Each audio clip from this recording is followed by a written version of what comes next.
තේජසින් රැජබෙන හිරු කුමරුන්ගේ රූසිරියෙන් දිදුලන හිරු කුමරියන්ගේ වෛවාරණ ප්‍රසාංගිකත්වය ලොවටම විහිදුවන්නට රුව වරුණට මුසුබුණු නැන වරුණ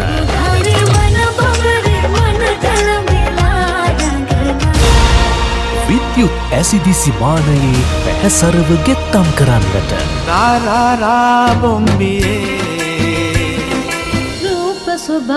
ප්‍රමිතිකරණයේ ප්‍රමුඛයා හිරුගේ හිරු කැලේ අවුරුදු කුමරා කුමරිය 2025 දුරුවරම සිනා ඉහින හිරු සිරිවත පුරා දිලෙන අප්‍රේල් 14 වනදා රාත්‍රී 9ට